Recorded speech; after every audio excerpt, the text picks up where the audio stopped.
धरिला सायासे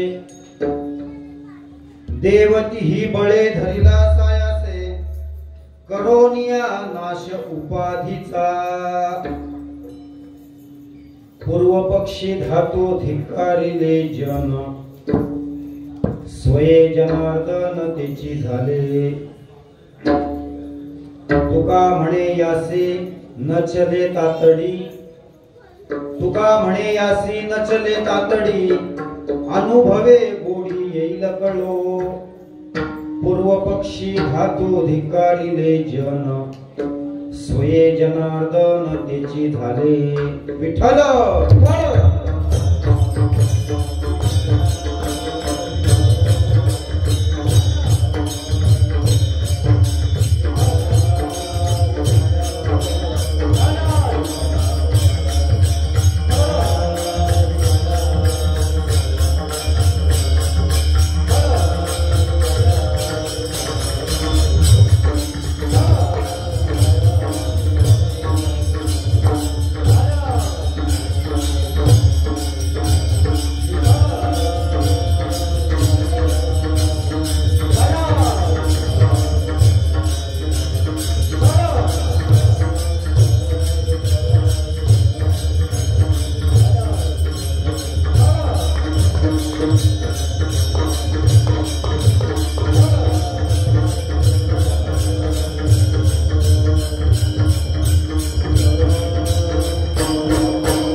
संजीवय चकिल शक्तिधर स्वधाम्ना अन्यांशस्त चरण श्रवणत्व गादिम प्राणान् नमो भगवते पुरुषाय पांडुरंगा करू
प्रथम नमन दुसरे चरणा संतांची या त्यांच्या कृपादानी कथेचा विस्तार बाबाजी सद्गुरु दास तुका ओम नमो ज्ञानेश्वरा करुणाकरा दयाळा तुमचा अनुग्रही लाभलो पावन झालो चराचरी नमो सद्गुरु तुकया ज्ञानदीपा नमो सद्गुरु सच्चिदानंद रूपा नमो सद्गुरु भक्त कल्याण मूर्ती नमो सद्गुरु भास्करा पूर्ण कीर्ती अलंकापुरी रम्य सिंहासनस्थं पदांभोज तेजस्फुर्ति प्रदेशम विधीन्द्रादिदेवै सदा स्तूयमानं समाधिस्थ मूर्तिं भजे ज्ञानदेवं संपाद्य ज्ञानं विदाय भक्तिं विलोकितो येन समाधिराजः वैराग्यवन्तं सुविचारयुक्तं नमामि जोगं शिरसा गुरुंतं दयांचे केलिया स्मरण होय सकल विद्येचे अधिकरण तेची बंधू श्री चरण श्री गुरूंचे ते नमस्कारोनी आता माझी वाणी तुझे वर्णी गुण माझी वाणी तुझे वर्णी गुण माझी वाणी तुझे वर्णी गुण माझी वाणी तुझे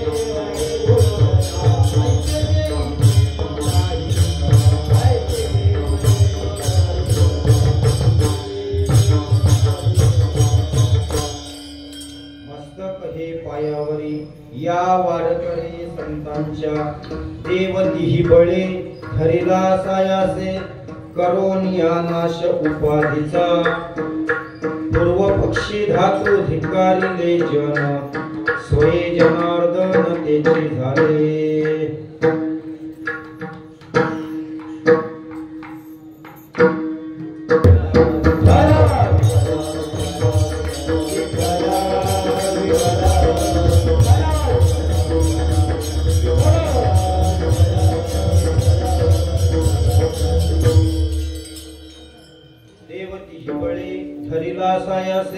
करोनिया नाश उपाधीचा पूर्व पक्षी धातू धिक्कारिले जन स्वये जनार्दन तेचे झाले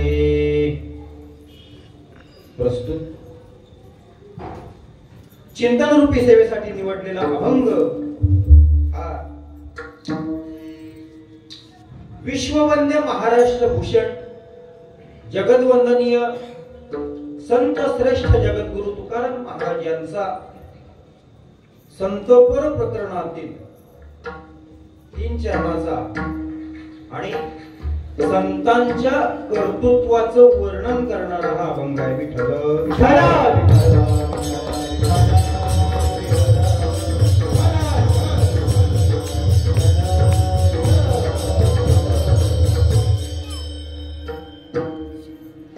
कीर्तनाला सुरुवात करण्यापूर्वी या ठिकाणी पर्याय द्यायचा म्हणजे असा मौजे गाव पेढे कुंभारवाडीमध्ये मारुतीरायांच्या दरबारात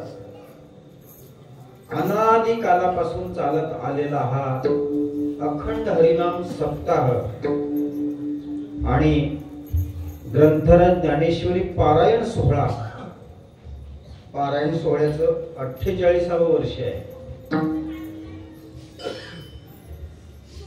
आणि या नाम सोहळ्यातील आजची कीर्तनरूपी सेवा परम आदरणीय पडवेकर महाराज यांच्या संपर्कातून आज या ठिकाणी माझ्याकडे आलेली आहे तुम्हा थोर मायबाप संतांच्या कृपाशीर्वादानं सद्गुरु ज्ञानोबराय जगद्गुरु तुकोबराय सद्गुरु जोग महाराज यांच्या कृपाशीर्वादानं या अभंगावरती जेवढं काही मला चिंतन करता येईल तेवढा मी बोलण्याचा प्रयत्न करेन विठ्ठल विठ्ठल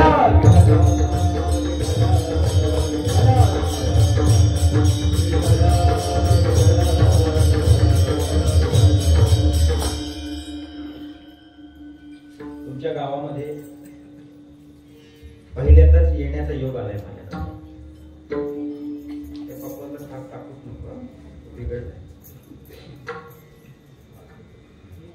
दोन्ही सुंदर वाजवतात पप्पास आपण छान वाजवतो आणि आपण छान वाजवतो फक्त दोघांनी जुगलबंदी करू नका माझी बंदी करून टाका गायन करता येत नाही. मी फक्त बोलतो, 2 तास 3 तास सांगा मी बोलेन, पण मला गायन करता येत नाही. माझ्या कीर्तनात तुम्हाला गायन सापडणार नाही. फक्त तुम्हाला व्याख्यान आणि चिंतन, याच्या पलीकडे माझ्या कीर्तनात काय. मला सांभाळून तुम्ही घ्या. सुंदर परिसर आहे मंदिरातला, चांगले श्रोतवर्ग आहात, सुंदर टाळकरी आहेत गायन करणारे, 2 सोबदार विणेकरी, आणि अशा या वेळेत हे कीर्तनाला आलेलं हे स्वरूप आहे. काही ठिकाणी उभं राहिल्यानंतर, कीर्तनाच्या गादीवरती उभं राहिल्यानंतर राहिल्या लगेच कळतं या ठिकाणी की हा दरबार अनादी कालापासूनच आहे. तिथं आल्यानंतर स्फूर्ती येते, तिथं उभं राहिल्यावर तशी स्फूर्ती येते आणि आली हे लगेच कळलं.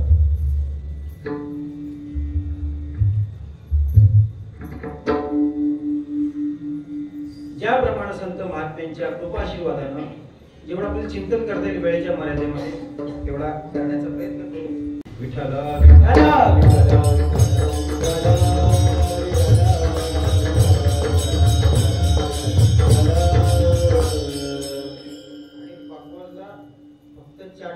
एकच बोटानं थाप टाकायची. हा बस एवढंच.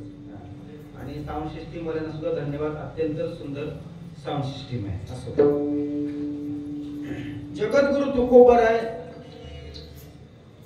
यांचा 3 चरणाचा अभंग आहे आणि या अभंगामधून जगद्गुरु तुकोबराय संतांच्या कर्तृत्वाचं वर्णन करतात. काय संतांच्या कर्तृत्वाचं वर्णन केलं तुकोबरायनं? तुकोबराय बोलतात की या संतांनी आपल्या बळानं देवाला धरलेला आहे. देवतीही बळे धरिला सायासे. संतांनी आपल्या बळानं देवाला धरलेला आहे. काय केलं त्यांनी? एक गोष्ट केली ना, करोनी हा नाश उपाधीचा नाश केला. तुकोबराय अजून काय केलं त्यांनी? पूर्व पक्षी धातू धिक्कारिले जन.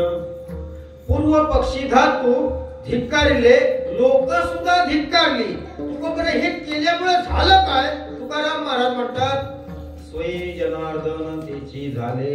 आता ते जनार्दन झाले करावे लागले का? काय म्हणाल तुकोबराय? झाले. तुकाराम महाराज याला किती वेळ लागला? हे सगळं व्हायला वेळ लागला किती? तुकोबराय म्हणतात, परमार्थात आल्यानंतर घाई कुठून चालत नाही. तुका म्हणे यासी नचले आतडी. तुम्ही जसं याच्यामध्ये आल्याबरोबर तुम्हाला जसा अनुभव येईल तशी यातली गोडी तुम्हाला कळेल. अनुभवे गोडी येईल कळो, अशा अर्थाचा हा अभंग आहे. विठ्ठल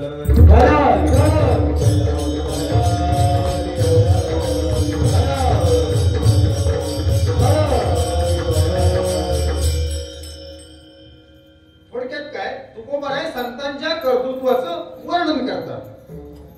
बरोबर आहे. का तुकोबराय संतांच्या कर्तृत्वाचं वर्णन करतात? त्याचं सोपं उत्तर देता येईल. तुकोबरायला संतांचं वर्णन करण्याकरता आवडतं म्हणून तुकोबराय संतांचं वर्णन करतात. कारण संतांचं वर्णन कोणी करू शकत नाही. संतांचं वर्णन करण्याकरता संत पदाला यावं लागतं. तुका म्हणे अंगे व्हावे ते आपण तरीच महिमान गेलं कळ. तुका म्हणे येथे पाहिजे जातीचे. त्या पदाला यावं लागतं, त्या स्वरूपाला यावं लागतं. त्यावेळेला आपण संतांचं यथार्थ वर्णन करू शकतो. अन्य दुसरा कुणीही संतांचं वर्णन करू शकत नाही. तुकोबरायांच्या गाथ्याचा विचार करा. गाथ्याचं जर वर्गीकरण केलं तुम्ही, गाथा पाहिला तर गाथ्यामध्ये अनेक प्रकरणं आहेत अभंगाची. अनेक प्रकरणं आहेत. त्याच्यामध्ये संतपर आहेत, नामपर आहेत, भक्तीपर आहेत, स्थितीपर आहेत, मागणीपर आहेत, करुणापर आहेत, द्वैतपर आहेत, अद्वैतपर, प्रार्थनापर, काल्याचे, काकड्याचे, भूपाळ्या, वासुदेव, आंधळा, पांगळा, अनेक प्रकरणं आहेत. त्याच्यामध्ये संतपर हे एक प्रकरण आहे. संतांच्या वर्णनाचे अभंग तुकोबराच्या गाथ्यामध्ये आहेत आणि देवाच्या वर्णनाचे सुद्धा अभंग गाथ्यामध्ये आहेत. देवाचं वर्णन सुद्धा तुकोबरायांनी केलेलं आहे. पण देवाचं वर्णन करत असताना ते 6 गुणांनी करता येतं. फक्त किती गुणांनी? 6 गुणांनी. याच्या पलीकडं 6 गुणाच्या पलीकडे देवाचं वर्णन करता येत नाही. षडगुण ऐश्वर्य संपन्न, एक भगवंत जाण. 6 गुण यशस्वी, औदार्य, ज्ञान, वैराग्य, ऐश्वर्य हे 6ही गुणवर्य वसती जेथ. किती गुण? फक्त 6 गुण. याच्या पलीकडे देवाचं वर्णन नाही. पण संतांचं वर्णन 26 गुणांनी करता येतं. देवाचं वर्णन किती गुणांनी? 6 गुणांनी. आणि संतांचं वर्णन 26 गुणांनी. मला मुद्दा हा सांगायचा आहे. आता ते 26 गुण सांगायचे नाही, फक्त मुद्दा हा सांगायचा आहे की 26 गुणांनी संतांचं वर्णन करता येतं. तेव्हा तुकोबारायांच्या मुखातनं एका एका गुणासाठी 1,000 तरी अभंग निश्चित बाहेर पडले असते. एका गुणासाठी किती हजार? 1,000. 26 गुणासाठी किती हजार? किती हजार? 26,000. आता आपल्या गाथ्यामध्ये किती अभंग आहेत? 4,500 आहेत.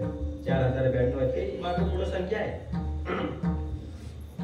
मला मुद्दा तू अजिबात सांगायचा नाही की आता किती आहेत. ते आपल्याला मिळालेले आहेत.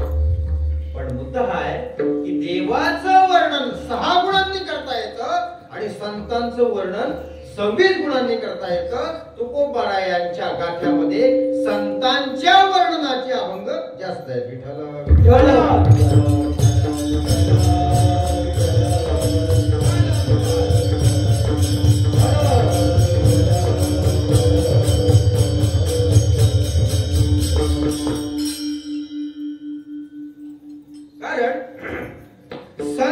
संतांचं यथार्थ वर्णन करू शकतात. अन्य कोणीही संतांचं वर्णन यथार्थ करू शकत नाही. केलंय पण ते यथार्थ झालं नाही. एकदा भगवान परमात्म्याने संतांचं वर्णन करण्याचा प्रयत्न केला. देवानं म्हटलं बघू मला तरी संतांचं वर्णन करता येतं का? म्हणून देव संतांचं वर्णन करण्याकरता प्रवृत्त झाले आणि देवानी संतांचं वर्णन चालू केलं. काय देवानी सुरुवात केली संतांच्या वर्णनाची? आत्मज्ञाने चोखडी. देवाने सुरुवात केली संतांच्या वर्णनाची. संत हे आत्मज्ञानाने भरलेले आहेत. आत्मज्ञाने चोखडी. पण पुढं वर्णन करत असताना भगवान म्हणाले संत हे माझीच रूपडी. काय झालं? वर्णन करत होते कुणाचं? देव संतांचं. आणि केलं कुणाचं? संत हे माझीच रूपडी. वर्णन केलं स्वतःच. म्हणजे त्या देवाला सुद्धा त्या संतांचं यथार्थ वर्णन करता आलं नाही.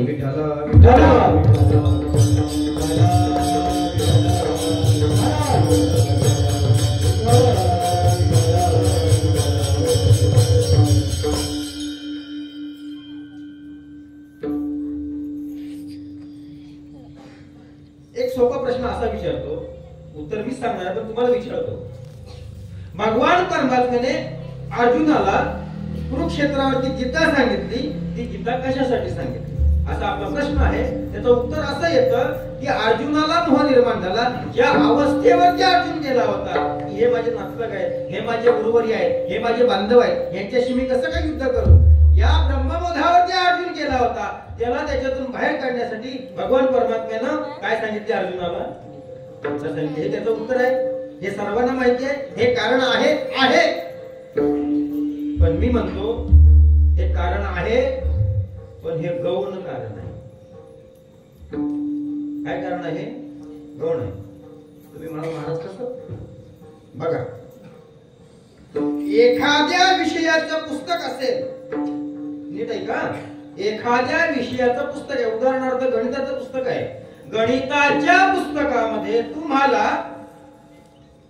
इतिहासाचा धडा सापडणार नाही.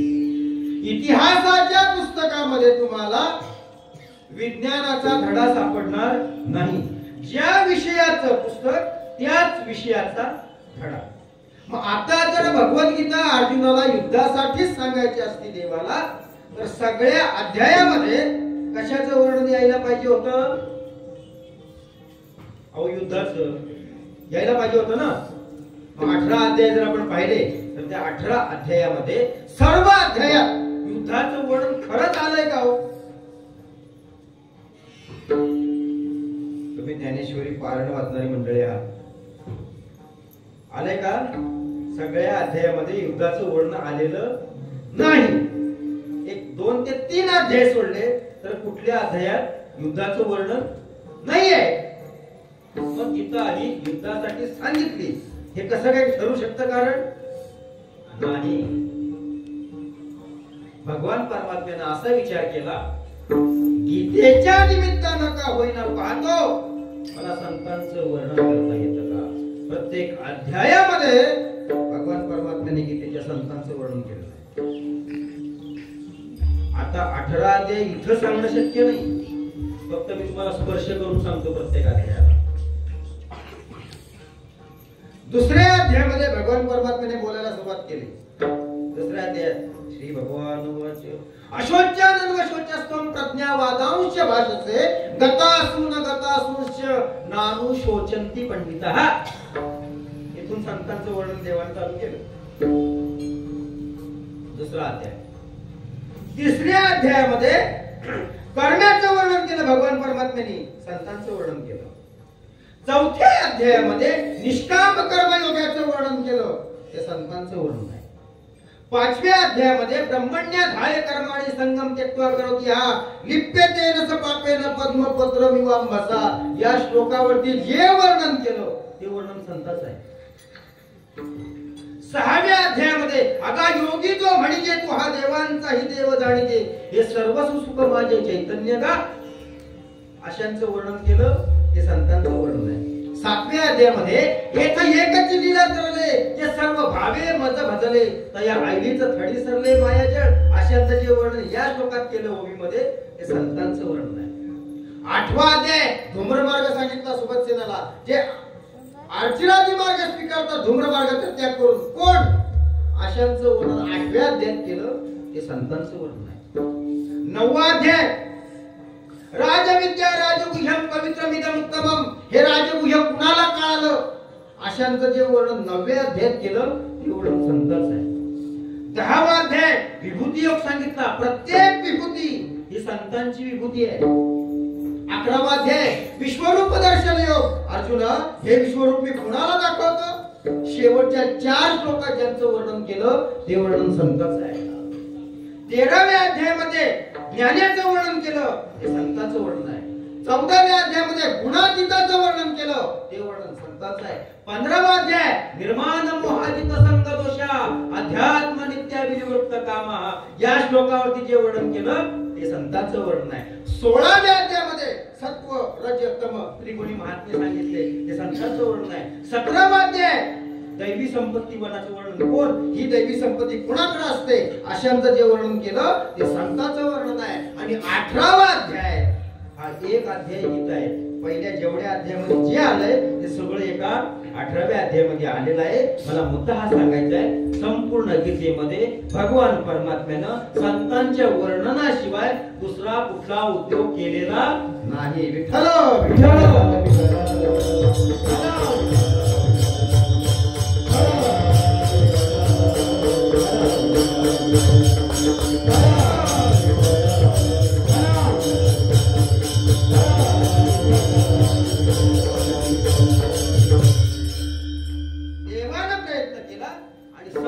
संतांचं वर्णन करू शकतात. संतांनी संतांचं यथार्थ वर्णन केलेलं आहे. पूर्वीचा काळ कुणी कुणाला संत म्हणायचे नाही. नामदेवराय तर सर्व संतांनी पास केलेला महात्मा म्हणजे कोण? नामदेवराय. आपण कुणाला संत म्हणतो? आपण संत कुणाला म्हणतो? भगवी वस्त्री परिधान केली, दाटा वाढवल्या, दाढी वाढवली, अंगाला भस्म लावलं आणि हातामध्ये जपमाळा घेतल्या आणि ध्यानस्थ पुढे बसला, आपण काय म्हणणार? संत आहेत, चालू आहे. संत बहिरंगाने ओळखता येत नाही. संतांना जर ओळखायचं असेल ना, तर त्यासाठी अंतरंग पाहावं लागतं. आणि तेव्हा सुद्धा कुणी कुणाला संत मानत नव्हतं त्या कालखंडामध्ये.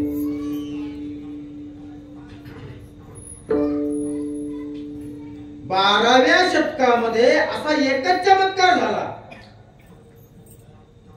आज या समाज विसरला नाही. चंद्र सूर्य आहे तोपर्यंत विसरणार नाही. प्रगट बुझ्य बोले विश्व ब्रह्माची गेले. हा 12व्या शतकातला चमत्कार तेव्हा झाला. विसरलोय आपण. पिक्चर मधलं कितीही चांगलं गाणं येऊ द्या, तुम्ही 6 महिने म्हणाल, मी म्हणतो वर्षभर म्हणाल, नंतर तुम्ही विसरून जाल. आज 750 वर्ष झाली. रूप पाहता लोचनी कधी म्हणायला आला का कंटाळा येतो? रूप पाहता लोचनी म्हणायला नाही. 750 वर्ष झाली अभंग चालू आहे. हा 12व्या शतकातला चमत्कार एकदाच झाला. चंद्र सूर्य आहे तोपर्यंत ही कीर्ती आभारित आहे. म्हणून कुणीही कुणाला संत मानायला तयार नाही. एकदा असाच एक महात्मा वैकुंठात गेला. मुक्त झाला होता तो. भरपूर अभ्यास केला होता आणि मुक्त झाला आणि वैकुंठात गेला. वैकुंठामध्ये तिथं राहत होता भगवंताच्या जवळ. आता वैकुंठामध्ये ऐश्वर्या म्हणजे काही कमी नाही तिथं वैकुंठात. महासिद्धीची भांडारे, अमृताची कोठारे, जेगा विखिरणारे कामधेनूची, प्रत्येकाला एसीचे महाल, प्रत्येकाला फिरायला विमान आहे, व सगळं थाट माट आहे तिथं वैकुंठामध्ये. आणि अशा ऐशारामात तो संत महात्मा तिथं राहत होता. तो इथून मुक्त होऊन वैकुंठात गेला होता. बरेच दिवस राहिलं आणि एके दिवशी भगवंताची भेट घेतली. देवाला म्हणाला, देवा भरपूर पुण्य कमावलं आयुष्यात, काही कमी नाही.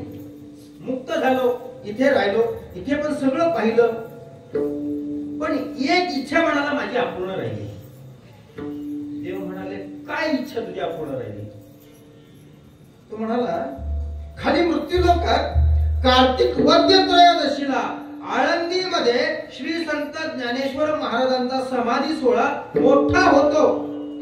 एकदा तो सोहळा मला माझ्या डोळ्यानं पाहायचा आहे. देव म्हणाला, मग अडचण काय आहे तुला?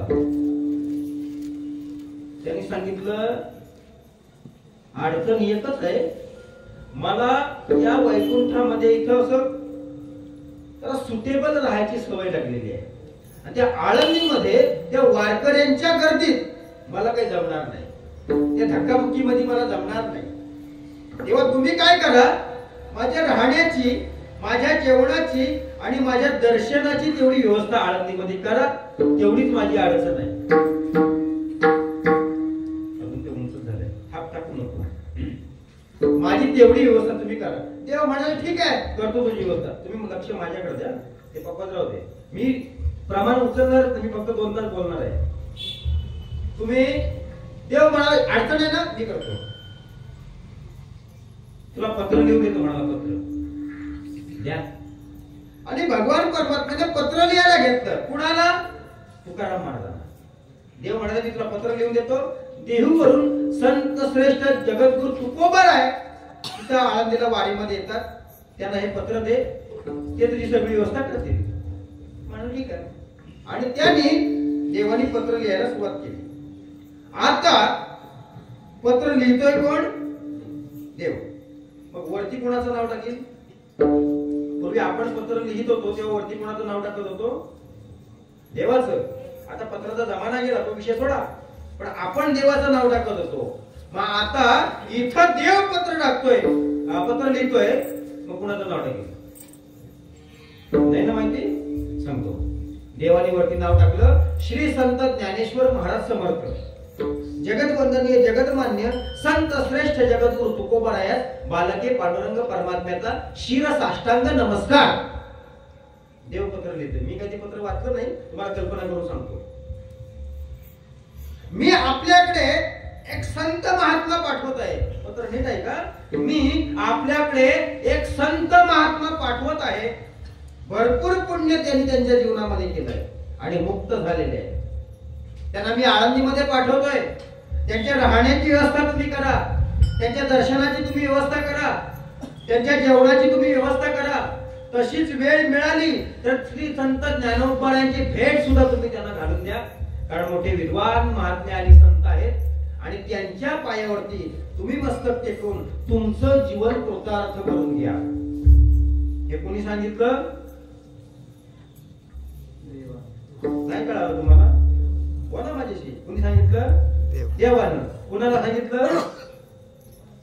अहो तुकाराम महाराजांना सांगितलं. काय सांगितलं? त्यांच्या, हे वाक्य महत्वाचं आहे म्हणून डबल विचारतोय, त्यांच्या पायावरती तुमचं मस्तक ठेवून आपलं जीवन कृतार्थ करून घ्या. हे देवानं तुकाराम महाराजांना सांगितलं. त्या महात्म्याच्या पायावरती डोकं ठेवायला. बाकी सर्व ठीक आहेत. सौभाग्यवती रुक्मिणी तब्येत बरी आहे. कळावे आपला कृपाविलासी पांडुरंग परमात्मा. खाली देवानं सही केली, वैकुंठ लोकांचा शिक्का मारला, ते पत्र एका पाकिटात टाकलं आणि त्या महात्म्याच्या हातामध्ये दिलं आणि त्याला सांगितलं तू आळंदीला जा. ते पत्र घेऊन तो महात्मा आळंदीला आला. त्या वारकऱ्यांच्या गर्दीमध्ये इथं तुकोबार आहे कोण, इथं तुकोबार आहे कोण, इथं तुकोबार आहे कोण. तुकाराम महाराज आजान वृक्षाखाली ज्ञानेश्वरीचं पारायण करत होते. इथं पोहोचला, इथं तुकोबार आहे कोण. तुकाराम महाराज म्हणतात मी. मला सगळे जग तुकाराम महाराज म्हणतात. आपण कोण, कुठून आलात? आम्ही वैकुंठवासी. तुकाराम महाराज म्हटले वैकुंठवासी, इथं कशाला आला? पटकन पत्र काढलं आणि तुकाराम महाराजांना दिलं. याची कारण अशी. तुकाराम महाराज पत्र हातात घेतलं. देवानं तुमच्यासाठी पत्र दिलंय असं म्हटल्याबरोबर तुकाराम महाराजांना एवढा आनंद झाला. वा, माझ्या देवानं माझ्यासाठी पत्र दिलं, एवढा तुकाराम महाराजांना आनंद झाला. लगेच पत्र कपाळाला लावलं आणि वरचं पाकिट फाडलं आणि आतलं पत्र बाहेर काढलं आणि तुकाराम महाराजांनी वाचायला सुरुवात केली. तुकाराम महाराजांनी सगळं पत्र वाचलं, ते पाकिटामध्ये टाकलं आणि एकदा त्या महात्म्याकडे पाहिलं आणि त्याला विचारलं, यामध्ये ज्यांच्याबद्दल लिहिलंय ते तुम्हीच आहे का? या पत्रामध्ये ज्यांच्याबद्दल लिहिलंय ना ते तुम्हीच आहे का? हो मीच आहे.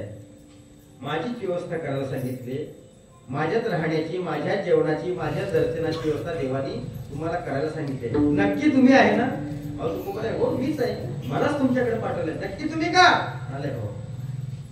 असं म्हटल्याबरोबर तुकाराम महाराजांनी काय केलं, ते पत्र पाकिटात टाकलं आणि पाकिटात सकट फाडलं आणि एका कचऱ्याच्या पेटीत टाकून दिलं.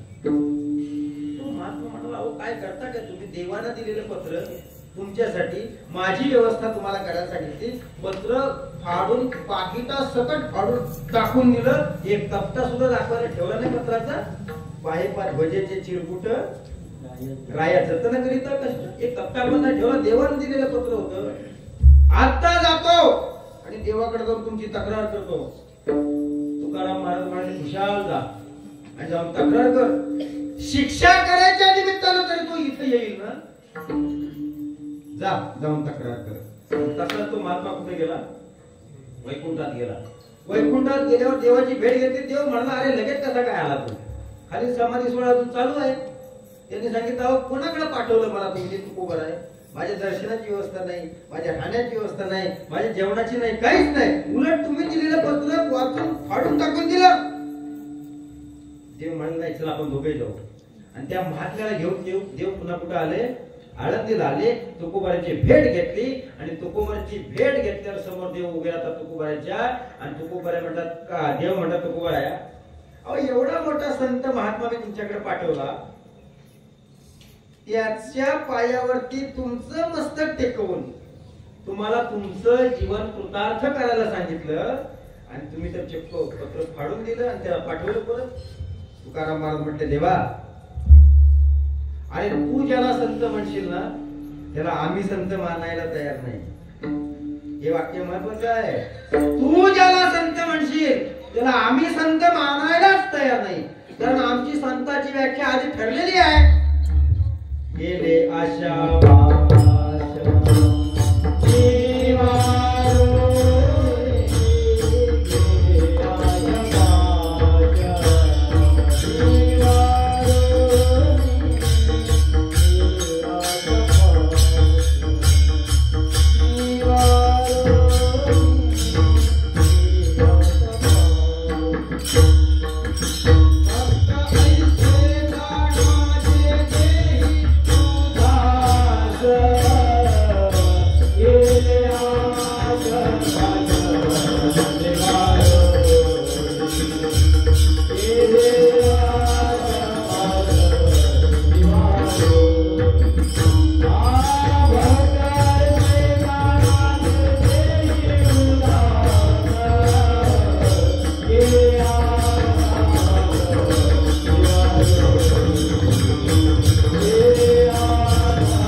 आमची व्याख्या ठरलेली आहे.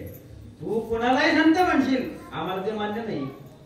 आमची संतांची व्याख्या ही आहे, आम्ही कुणाला संत म्हणतो? गेले आशापाश निवारोनी, आम्ही त्यांना संत म्हणतो. विषय येतो त्यांचा, आम्ही त्यांना संत म्हणतो. नावडे जनधन, आम्ही त्यांना संत म्हणतो. तू कुणालाही पाठव, आम्ही त्यांना संत मानणारच नाही. आम्ही त्यांना संत मानायला तयार नाही मानणार आम्ही संत. तू कुणाला पाठवशील? ते वाक्य महत्वाचं होतं. त्यांच्या पायावरती तुम्ही मस्तक टेकून आपलं जीवन कृतार्थ करून घ्या, हे देवाला तुकोबारायला सांगितलं. आणि तुकाराम महाराज म्हणतात, तू कुणाला पाठवशील? मी काय त्याच्या पायावरती मस्तक टेकव का? आम्ही कोणाला संत मानायला तयार नाही. गेले आशापाश निवारोनी, आम्ही त्यांना संत म्हणतो. अजून एक प्रमाण तुकोबाराच्या गाथेमध्ये, अजून एक प्रमाण फार गोड आहे. तुकोबारा छातीला हात लावून सांगतात, आणि का नाही माझ्या मना गोड आहे बरं का हे. चिंतन जर केलं ना हे एका प्रमाणाचं, भरपूर आहे याच्यात.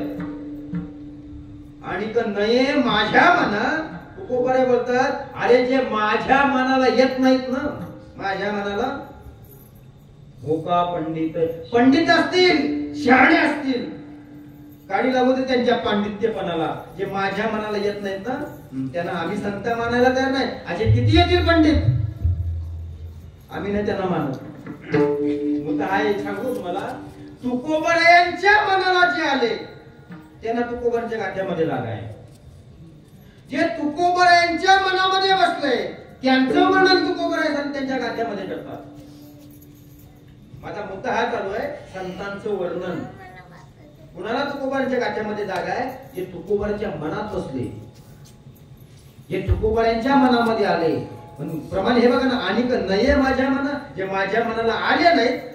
आणि होका पंडित, पंडित असतील, शहाणे असतील, काही त्याचा उपयोग नाही. माझ्या मनाला आले, तुकोबारांना आवडतं ते करावं माणसानं, ज्ञानोबारांना आवडतं ते करावं.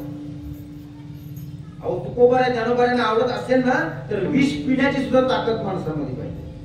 तुकोबारांना आवडत असेल तर.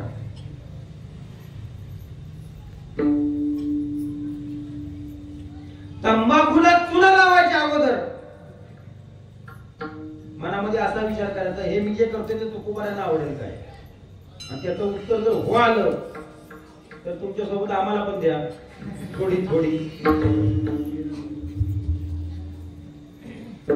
तुकोबारांना आवडतं ते करावं ना, ज्ञानोबारांना आवडतं ते करावं.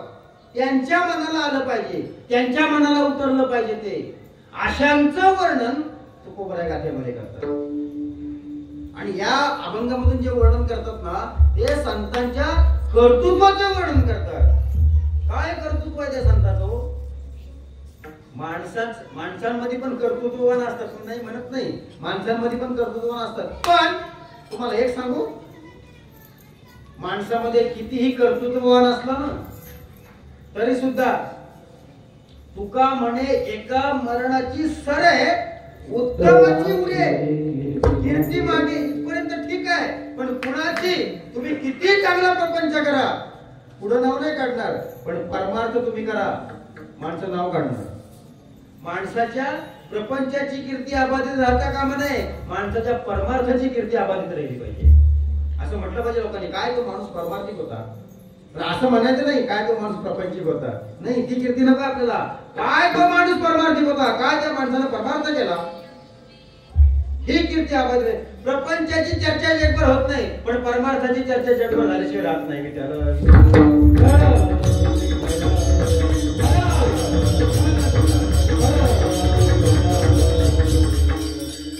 माणसांमध्ये पण कर्तृत्ववान असतात की नाही, कोण म्हणलं असतात कर्तृत्ववान, पण ते अनेक प्रकारचे कर्तृत्व त्यांच्या जवळ असतात. ते कर्तृत्व इथं उपयोगाचं नसतं कुठलं, त्याच्यामध्ये इथं उपयोगाचं माणसांमधलं कर्तृत्व नाही. अनेक कर्तृत्व नसतात. माणसाच्या जीवनाचे टप्पे आहेत. बघा तुम्ही, दिवसे नैव तत्पुर्यात येनो रातो सुखम होसे, अष्टमासेन तत्पुर्यात येनो वर्षा सुखम होसे, पूर्व वयन तत्पुर्यात येनो वृद्धा सुखम होसे, यावत जीवेन तत्पुर्यात येनो प्रेत्य सुखम होसे. पुन्हा सांगतो तुम्हाला, दिवसे नैव तत्पुर्यात येनो रात्रो सुखम होसे. माणसानं दिवसभर असं वागावं, रात्री पडल्या पडल्या झोप लागली पाहिजे, पण लागते तो लागते? नाही लागत. का नाही लागत? पडल्या पडल्या झोप. दिवसभर कुठंतरी टेबला खालना व्यवहार झालेला असतो. हो म्हणा, नाही तर नाही म्हणा. त्याच्यामुळे रात्री पडल्या पडल्या झोप लागत नाही. रात्री पडल्या पडल्या झोप लागावी असं जर वाटत असेल तर माणसानं दिवसभर चांगलं वागावं. दिवसे नाही वाटत प्रिया येनो रात्रो सुखम असेल. रात्र निश्चित सुखात जाते, पण दिवसा चांगलं वागलं तर. अष्टमासे न तत्पुर्यात येन वर्षा सुखम असेल. 8 महिने असं राबावं माणसानं. किती महिने? 8 महिने असं राबावं. 4 महिने बसून खाता आलं पाहिजे. कुठले 4 महिने? शाबास बाबा, आलेला तुम्ही अगदी म्हणजे तुमचं चिंतनावरती लक्ष आहे. खरंच सांगतो. पावसाळ्याचे अष्टमासे न तत्पुर्यात येन वर्षा सुखम असेल. 4 महिने बसून खाता आलं पाहिजे. पूर्ववयेन तत्पुर्यात येन वृद्धा सुखम असेल. तरुणपणामध्ये माणसानं असं राबावं, असे कष्ट करावे, म्हातारपणात बसून खाता आलं पाहिजे. पूर्ववयेन तत्पुर्यात येन वृद्धा सुखम असेल. आणि शेवटचं तुम्हाला सांगतो, यावत जीवेन तत्पुर्यात येन प्रेत्य सुखम असेल. आयुष्यभर पूर्ण जीव माणसानं असं पुण्य कमवावं, मेल्यानंतर सुद्धा सद्गती प्राप्त झाली पाहिजे. विठ्ठल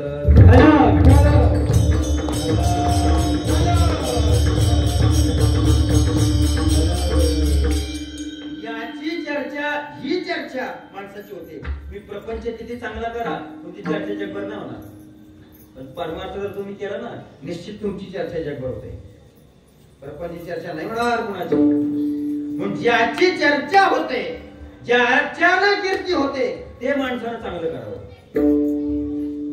परमार्थ करा ना, निश्चित त्याची कीर्ती होईल.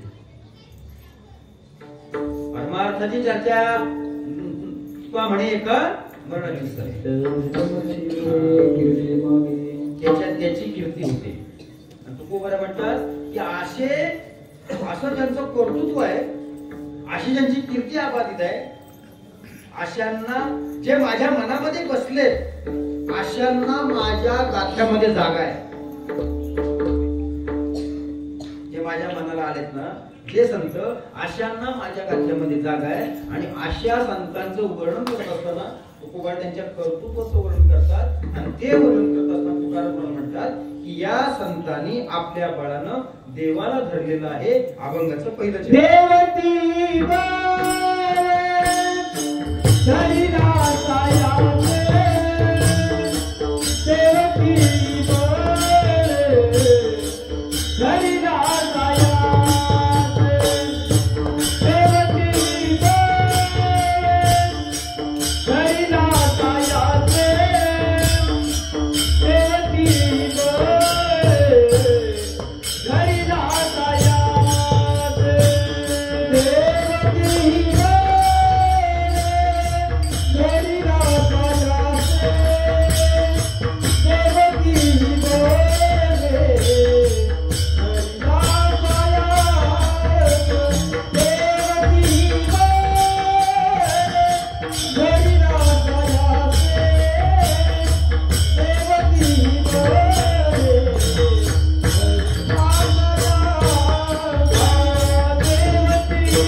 संतांच्या कर्तृत्वाचं वर्णन करतात तुकोबाराय, ज्यांना तुकोबाराने आपल्या गाथ्यामध्ये जागा दिलेली आहे. आणि काय वर्णन केलं तुकाराम महाराजांनी त्या संतांचं? देवती ही बळे धरिला साया असे. संतांनी आपल्या बळानं कुणाला धरलेलं आहे? देवाला धरलेलं. आता मुळात जर विचार केला तर ही गोष्ट सोपी आहे का? देवाला धरणं सोपं नाही, पण संतांनी धरलंय आपल्या बळानं. या अभंगाचा जर विचार केला, पहिलं प्रमाण आणि दुसरं प्रमाण मी नीट समजावून सांगतो तुम्हाला. पहिलं प्रमाण आणि दुसरं प्रमाण बघा. देवती ही बळे धरिला सायासे करोनिया नाश उपाधीचा पूर्व पक्षी धातू धिक्कारिले जन स्वये जनार्दन त्याची झाले. याच्यामध्ये 4 क्रियापद आहेत. अत्यंत सोपं सांगतो, 4 क्रियापद आहेत. हे नाही समजलं तर अजून सोपं करून सांगतो. 4 क्रियापद आहेत. त्याच्यामधले 3 क्रियापद सकाम आहेत आणि 1 क्रियापद निष्काम आहे. बघा कुठली 3 सकाम आहेत. देवती ही बळे धरिला. धरिला हे काय क्रियापद आहे? हे सकाम आहे. देवती ही बळे धरिला. करोनिया नाश उपाधीचा नाश हे काय आहे? क्रियापद आहे. पूर्व पक्षी धातू धिक्कारिले. धिक्कारिले हे क्रियापद आहे आणि स्वये जनार्दन त्याची झाले. झाले हे क्रियापद आहे. धरिला नाश केला, धिक्कारलं आणि झाले हे 4 काय आहेत? क्रियापद आहेत. त्यातली पहिली 3 ही सकाम आहेत. धरिला, नाश केला, धिक्कारलं. म्हणजे इथं त्यांनी काहीतरी केलेलं. धरिलाय, नाश केलाय आणि धिक्कारलंय म्हणजे काहीतरी संतांनी केलेलं आहे. म्हणजे ही सकाम आहे. आणि चौथं जे राहिलं झाले, याच्यामध्ये त्यांनी काही केलेलं झालेलं आहे ते.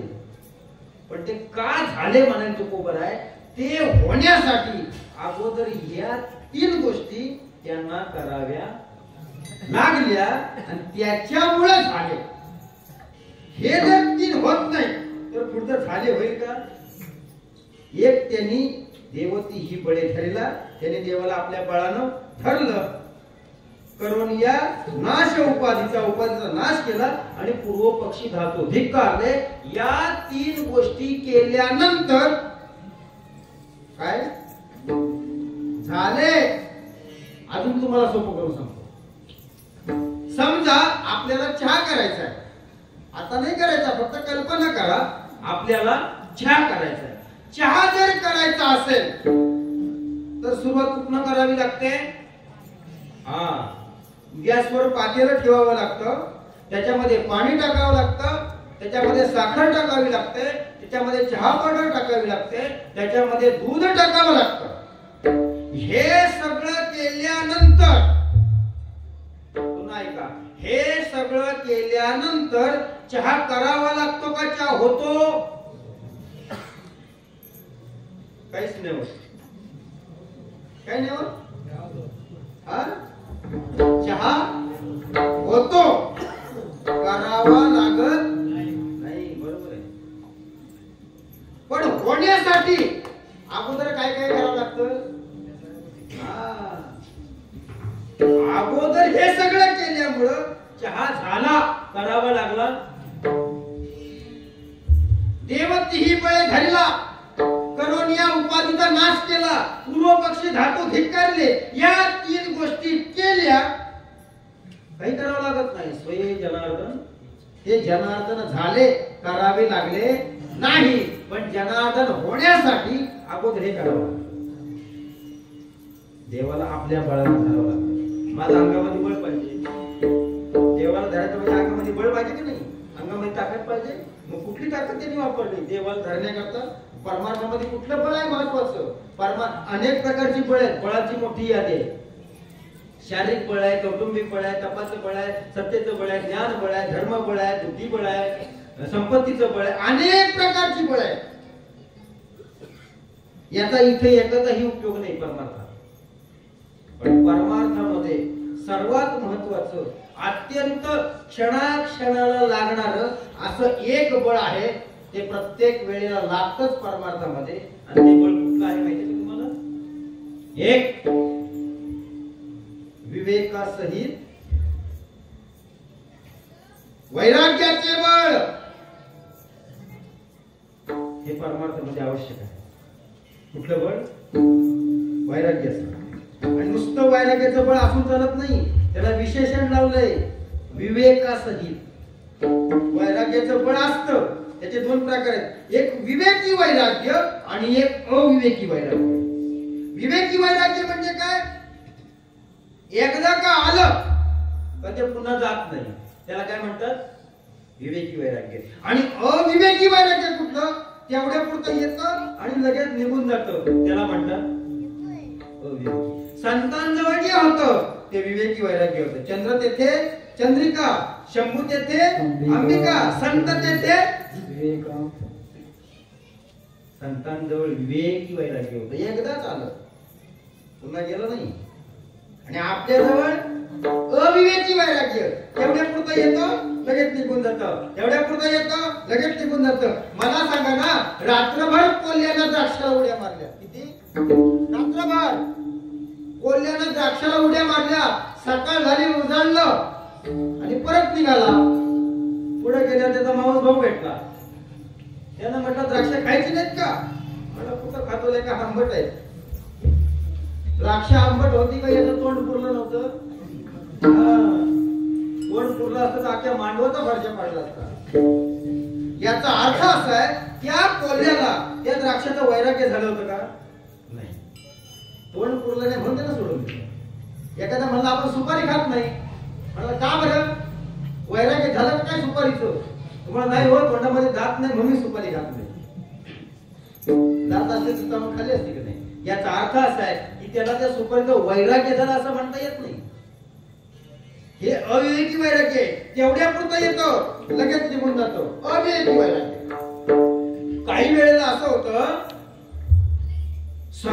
सगळ्या वस्तू प्राप्त असतात तरी सुद्धा माणसाला कधी कधी वैराग्य निर्माण होतो. सगळ्या वस्तू प्राप्त आहेत. आम्ही आळंदीला असताना मला एक प्रसंग सांगतो.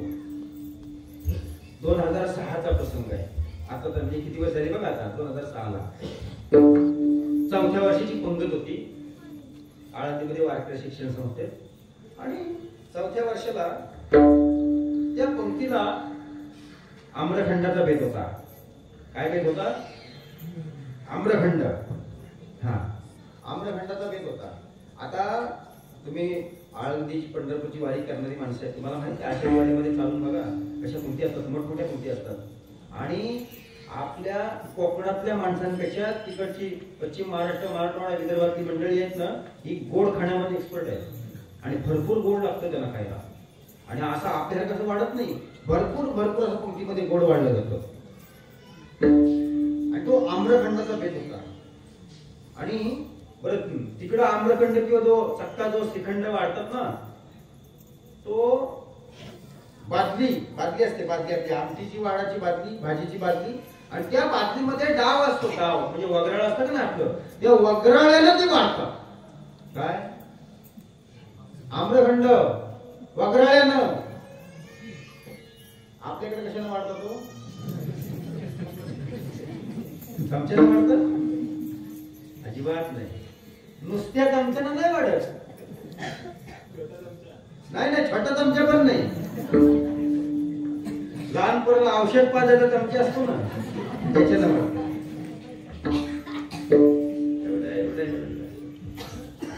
आणि तिकडे डाव असतो, डाव म्हणजे वगराळ. त्या वगराळ्यानं वाढतं आम्रखंड. ज्या वेळेला वारकरी शिक्षण संस्थेचा शताब्दी महोत्सव होता, शताब्दी महोत्सव 2017ला, आणि सद्गुरू जोग महाराजांचा पुण्य शताब्दी सोहळा झाला 2019ला. त्यावेळेला आळंदीमध्ये 2 कार्यक्रम झाले. त्या दोन्ही कार्यक्रमात मी साक्षीदार आहे तिथल्या त्या शताब्दी महोत्सवाचा. त्या शताब्दी महोत्सवामध्ये पंक्ती झाल्या. 40,000 माणसं पंक्तीला बसायची.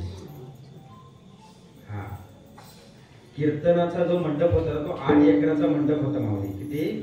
8 एकराचा कीर्तनाचा मंडप. 3,500 टाळकरी कीर्तनाला. 3,500 टाळकरी.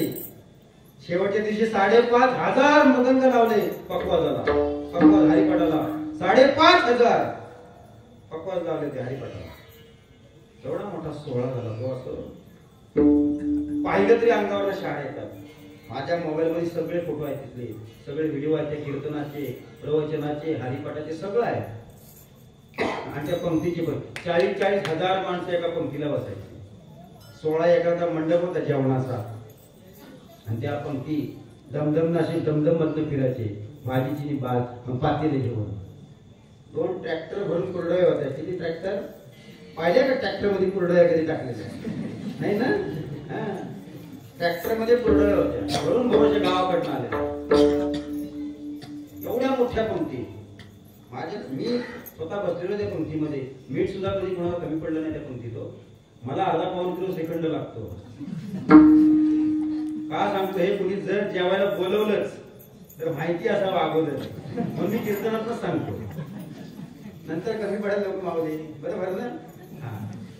मला लागतो अर्धा पाऊण किलो ते खातो आम्रखंड. आणि तिकडे 9 वर्ष मी तिकडे राहिलो तेव्हा तिकडची सवय लागली. 22 गुलाबजाम. किती? 22, 15, 16 ग्लास आमरस. ते आपल्याकडे नाही जमत लोकांना. तुम्ही नाही खाणार ते, माहितीये मला. नाही खाणार तुम्ही ते. त्यांनी द्यावं आणि त्यांनीच खावं. फार मोठ्या पंक्ती होतात तिकडं. त्या संस्थेची शेवटच्या वर्षाची पंगत आणि आम्रखंडाचा बेत होता. इथं माझा विषय होता. बरोबर आहे? किती पण फिरला आपण, कीर्तन किती पण फिरला ना, परत त्याजवळ यायचं. असं लांब जायचं नाही, परत विषयावर यायचं. आणि आम्रखंडाचा बेत 800 किलो आमरस होता. आम्रखंडाचा 800 किलो. आणि पंगत वाढली. जेवायला बसले सगळे एक बाजूला विद्यार्थी आणि इकडे असे वारकरी, गावाकडून आलेले खेड्यापाडचे वारकरी मंडळी ते समोर बसलेले. आणि आम्ही इकडे विद्यार्थी जेवायला बसलो. इकडे वारकरी सगळे जेवायला बसले. आणि ताटामध्ये पाणी फिरलं. ब्रह्मार्पणम ब्रह्मावीर ब्रह्माग्नौ ब्रह्मणाहुतम ब्रह्मैव तेन गंतव्यम ब्रह्मकर्म समाधिना. कुंडलिकावरती हरिविठ्ठल जेवायला सुरुवात केली. प्रत्येकाच्या ताटामध्ये तो द्रोण. आता एका द्रोण मध्ये पाव किलो पेक्षा जास्त राहत ते. एवढा मोठा द्रोण आहे, पाव किलो पेक्षा जास्त राहत ते. भरलेलं सगळ्यांचं ताट ते द्रोण. आणि पाणी फिरवलं. आणि माझ्या समोर एक 65-70 वर्ष वयाचे बाबा बसले होते. त्यांनी पाणी फिरवलं, नमस्कार केला आणि आम्रखंडाची वाटी ताटातून बाजूला काढून ठेवली आणि खायला सुरुवात केली. आणि जिकडे तिकडे आम्रखंडाची मागणी. इकडे बघा, तिकडे वाडा, इकडे घ्या, तिकडे घ्या, मागे जाऊ द्या, पुढे जाऊ द्या. इकडे वाडा बघा, त्याला कमी पडलं काय. आणि सगळीकडे आम्रखंडावरती ताव चालू. पण माझ्या समोर जे बाबा बसले होते ना, त्यांनी त्या वाटीला हात सुद्धा लावलेला नव्हता. तोपर्यंत माझा पाव किलो खाऊन झाला होता. त्यांनी हात सुद्धा लावलेला. पण एखाद्याला सवय असते नाही का, सगळं खाऊन झालं मग राहिलेलं गोड असतं त्यातून नंतर खायचं आणि उठायचं पंक्तीवरनं. मग ते नंतर खातील. झालं, सगळीकडे मागणी चालय. त्यांनी हात लावलेला नाही, वाटी बाजूला काढून ठेवले. खात नाही म्हटलं. जेवण संपत आलं. लोकांना जेवणावर उत्तर 1 मिनिटाचीच पंगत राहिले. सगळ्यांचं जेवण झालेलं आहे तरी सुद्धा त्यांनी त्या वाटीला हात लावलेला नाही. आणि बरोबर बसलेले माझ्या समोर. मला राहावे ना.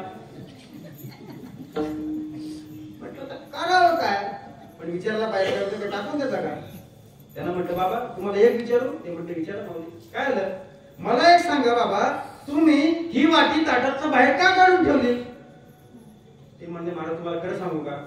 म्हटलं खरं सांगा, इथे जेवायला बसतो आपण, खोटं बोलायचंच नाही, खरं सांगा म्हटले. ते मला म्हटले महाराज मला ना पिठलं अजिबात आवडत नाही. मी त्यांना म्हटलं, त्यांनी काय सांगितलं? आपल्याला पिठलं अजिबात आवडत नाही. मी त्यांना म्हटलं बाबा ठीक आहे, तुम्हाला पिठलं आवडत नाही ना, तुम्ही खाऊ नका, पण तुम्हाला एक सांगतो, तुम्हाला पिठलं आवडत नाही पण तुमच्या गावाकडचं पिठलं आवडत नाही. हे म्हटलं आळंदीतलं पिठलं आहे, एकदा खाऊन बघा. ते म्हणलं असं म्हणताय? म्हटलं हो. आणि मग त्या बाबांना असं वाटेत बोट घातलं, जशी जिभेला त्याची चव कळाली, हा हा हा आणा आणा आणा, तो रुपये नव्हतं शेजारच्या. मुद्दा काय होता माहितीये तुम्हाला? बघा, खाण्यासाठी योग्य पक्वान्न नव्हतं का तिथं? खाणारा तरबेज नव्हता का? होता. वाढणारा उदार नव्हता का? होता. मग कमी काय होता तिथं? कमी एकाच गोष्टीची होती की त्या खाणाऱ्याला त्या वस्तूचं काय नव्हतं? ज्ञान नव्हतं. जर ज्ञान असतं, मला वाटतं आमच्यापेक्षा डबल खाल्लं असतं. याला म्हणतात अविवेकी वैराग्य. तेवढ्या पुरतं आलं आणि समजल्यावर लगेच निघून गेलं आणि खायला सुरुवात झाली. हे असं वैराग्य तुमच्या आमच्या जवळ आहे, हे अविवेकी आहे. तेवढ्या पुरतं येतं आणि लगेच निघून जातं. पण संतांजवळ जे वैराग्य होतं ना, ते विवेकासहित एकदाच आलं ना हो. अरे तुकारामा स्वामी सद्गुरु धामा सच्चिदानंद मूर्ती. काय उपाधी आहे? स्वामी. स्वामी तुकोबर आहे. तुकोबर आहे ना स्वामी. स्वामी हे वैराग्याचं प्रतीक आहे. कोणी नाही स्वामी या जगात. विवेकानंद स्वामी, तुकोबर आहे स्वामी, रामदास स्वामी.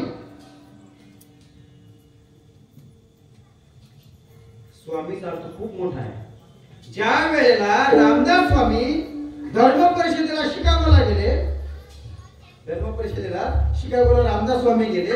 तिथं गेल्यानंतर बघितलं सगळे ग्रंथ वरती आहेत आणि आपला भगवद्गीता हा ग्रंथ खाली आहे. स्वामींना विचारलं, स्वामी अहो सगळे ग्रंथ वरती आहेत आणि तुमचा भगवद्गीता हा ग्रंथ शेवटचा खाली ठेवलाय? स्वामींनी उत्तर दिलं, अरे आमचा ग्रंथ सगळ्यात खाली आहे ना, म्हणून तुमचे ग्रंथ वरती सुरक्षित आहेत. आमचा ग्रंथ खालचा काढून घेतला तर वरती सगळे पडतील ना. आणि स्वामींनी सुरुवात करावी वाचनाला. माय ब्रदर्स अँड सिस्टर्स, माझ्या बंधू आणि भगिनींनो, माझ्या ही आत्मीयता त्यांच्या अंतःकरणामध्ये होती. भाषण झालं स्वामींचं. एक इंग्रजी युवती त्यांच्यावरती मोहित झाली, त्यांच्या मागून गेले, विवेकानंदांची भेट घेतली आणि त्यांना सांगितलं मला तुमच्याशी लग्न करायचं. स्वामी म्हणाले तुला माझ्याशी लग्न करायचं? म्हणाले हो, पण मी नाही तुझ्याशी लग्न करू शकत. ती युवती म्हणले अहो का तुम्ही करू शकत नाही? विवेकानंद म्हणाले अहो मी लग्नच करणार नाही. पण ती युवती म्हणाली मला तुमच्याशी लग्न करावं असं वाटतं का? विवेकानंदाने विचारलं तुला काय वाटतं माझ्याशी लग्न करावं? त्यावेळेला तिने सांगितलं तुम्ही जर माझ्याशी लग्न केलं तर मला तुमच्यासारखा सुंदर, तुमच्यासारखा तेजस्वी, तुमच्यासारखा हुशार, तुमच्यासारखा बुद्धिमान मुलगा होईल, म्हणून मला तुमच्याशी लग्न करावं असं वाटतं. विवेकानंद म्हणाले एवढंच? तुला माझ्यासारखा मुलगा व्हावं वाटतं ना, मला सुद्धा मुलगा समजणार. याला म्हणतात स्वामी. विवेकानंद स्वामी, रामदास स्वामी, तुकोबर स्वामी. स्वामी म्हणजे मालक. कशाचा मालक? कुणाचा मालक? आता मालक माहितीच नाही. पूर्वीच्या महिला नवऱ्याला मालक म्हणायच्या. काय म्हणायच्या? मालक, नाथ, स्वामी. स्वामी म्हणजे मालक. आता मालक नाही म्हणत कोणाला. तुकोबर आहे मालक. तुकोबर आहे स्वामी. कशाचे मालक? तुकोबर आहे कशाचे मालक? प्रमाण आहे इंद्रियाचे धनी आम्ही झालो. काय पद आहे ते? मी का सांगतो हे? अनेक अर्थानं म्हणतात कीर्तनामध्ये म्हणा, भजनामध्ये. म्हणून सांगतो, इंद्रियाचे धनी आम्ही झालो गोस्वामी. काय पद आहे? गोस्वामी. गोसावी असं पद नाही ते. आम्ही झालो गोस्वामी. गो म्हणजे इंद्रिय आणि स्वामी म्हणजे मालक. कोकणे म्हणतात आम्ही इंद्रियाचे मालक आहोत, आम्ही इंद्रियाचे धनी आहोत, इंद्रिय आमच्या ताब्यात आहेत. हे तुकोबऱ्याचं वैराग्य म्हणून तुकोबरा स्वामी. स्वामी सद्गुरु धामा सच्चिदानंद मूर्ती असं वैराग्य होतं तुकोबऱ्यांजवळ. विवेकासहित एकदाच आलं, पुन्हा गेलो नाही म्हणून तुकोबारे स्वामी. आता 19 फेब्रुवारी येईल का नाही? 19 फेब्रुवारी काय त्या दिवशी? छत्रपती शिवाजी महाराज की जय. केवढ्यांना ओरडतो आपण? सगळेच ओरडतो. छत्रपती संभाजी महाराज की म्हणतो की नाही? क्रिकेटच्या मैदानावर ओरडतो, शिव जयंतीला ओरडतो. जिथं तिथं शिवाजी महाराज म्हटलं की आपल्या तोंडातून हे वाक्य बाहेर पडतात, छत्रपती शिवाजी महाराज की जय. शिवजयंती झाली, दुसऱ्या दिवशी वाडीत भांडणं होतं आणि तिथं भांडणं झाली ना, मग एक असा तावा देतो, त्याच्या नादाला लागू नको, तो माणूस छत्रपती आहे.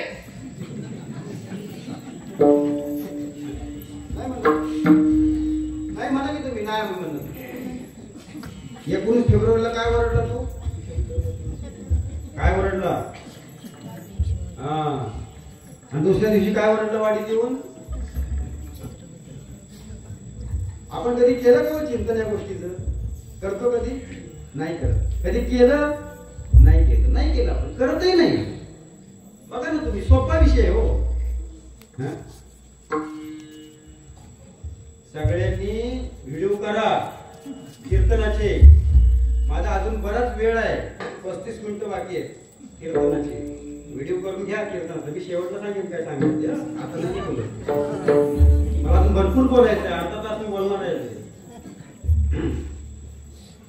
काय सांगत होतो? शिवजयंती 19 फेब्रुवारी ओरडला किती? क्रिकेटच्या मैदानावर ओरडला, छत्रपती शिवाजी महाराज की जय. दुसऱ्या दिवशी वाडीतून ओरडला, काय माणूस तो छत्रपती आहे? नक्की छत्रपती कोण?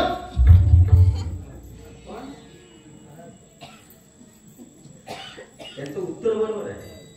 छत्रपती कोण? दोनच माणसं या जगात छत्रपती, एक शिवाजी महाराज आणि दुसरे संभाजी महाराज. छत्रपती 4 अक्षर आहेत. आपण कधी विचार नाही केला या 4 अक्षराचा याचा अर्थ काय आहे? म्हणून आपण कुणाला छत्रपती म्हणतो. याचा अर्थ असा आहे, छत्र आणि पती. 4 अक्षर बाजूला करा, 2 इकडे करा आणि 2 या बाजूला करा. छत्र आणि पती बाजूला केली. छत्र म्हणजे किती हो? संस्कृत मध्ये 6 छत्र. आणि इकडे काय ठेवलं होतं आपण? पती. पती म्हणजे कोण? आलं ना परत विषय. पती म्हणजे कोण? मटन म्हणा, मालक. इकडे छत्र म्हणजे किती? 6 आणि पती म्हणजे मालक. म्हणजे 6चा कोण आहे तो? कोण 6 ते? काम, क्रोध, मद, मत्सर, दंभ आणि अहंकार या षडरिपुंचा मालक तो कोण? छत्रपती. कल्याणच्या सुभेदाराची सून दरबारामध्ये आणावी आणि खणा नारळ ओटी भरावी आणि परत पाठवावी, अशीच आमची माता असती, आम्ही किती सुंदर झालो असतो. हे छत्रपती शिवाजी राजांनी बोलावं, छत्रपती संभाजी राजांनी बोलावं. हे उद्यापासून वाईट पुन्हा छत्रपती म्हणू नका. दोनच माणसं, छत्रपती शिवाजी महाराज आणि संभाजी महाराज. विवेकासहित वैराग्याचे बळ. एकदाच आलं होते त्यांच्याकडे, परत गेलं नाही. त्यांच्याकडनं परत गेलं नाही. असं वैराग्य असावं. हे वैराग्य आणि हे परमार्थासाठी आवश्यक असं असणारं बळ आहे. आणि हे परमार्थाला अत्यंत महत्वाचं बळ आहे. आणि हेच परमार्थाला लागतं. एक वैराग्याचं बळ, एक भक्तीचं बळ आणि एक ज्ञानाचं बळ. प्रकार मग मी भरपूर सांगितले. सगळ्या बळांचा विचार या ठिकाणी करायचा नाही. आता मला एकच बळ फक्त मला बघायचंय की वैराग्याचं बळ. आणि हे वैराग्याचं बळ संतांच्या अंगामध्ये. या वैराग्याच्या बळानं परमात्मा आपल्याला जातो, देव मिळवता येतो वैराग्याच्या बळाने. विवेकासहित वैराग्याचे बळ हे एक बळ. काय माहितीये का, सगळ्यांची बळ काही सारखी नसतात. सारखी असतात का? नाही. प्रत्येकाचं बळ वेगळं असतं.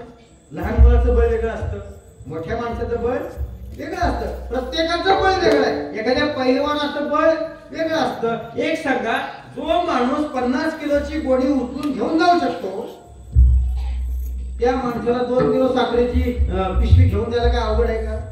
त्यासाठी त्याला वेगळं बळ आणावं लागतं का कुठून?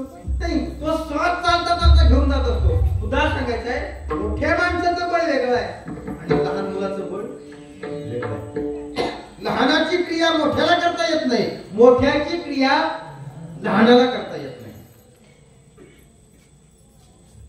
पूर्वीच्या काळी एखाद्या गरीबाला जर कोणी त्रास दिला ना, गरीबाला, तर तो काय म्हणतो, मला त्रास देऊ नका बरं, नाही तर मी राजाला जाऊन सांगितलं. दुर्बलस्य बलम राजा. गरीबाचं बळ तेव्हा कोण होतं? राजा. आता राजा विजय काय नाही, आता कोणी कुठे उड्या मारतंय, आता राजा नाही. दुर्बलस्य बलम राजा, बालानाम रोदनम बलम, मूर्खानाम मौनितम बलम, चोरानाम अमृतम बलम. परत सांगते याचा अर्थ बरं का. दुर्बलस्य बलम राजा, दुर्बळ माणसाचं बळ राजा होतं. एखाद्या गरीबाला, गावातल्या राज्यातल्या एखाद्या गरीबाला जर कोणी त्रास दिला तर तो काय म्हणता, मला त्रास देऊ नका बरं, मी राजाला जाऊन सांगेन. म्हणजे राजा ही काय होती, त्याची ताकद होती. दुर्बलस्य बलम राजा. बालानाम रोदनम बलम, लहान मुलाचं बळ कशामध्ये आहे? लहान मुलाचं बळ रडण्यामध्ये.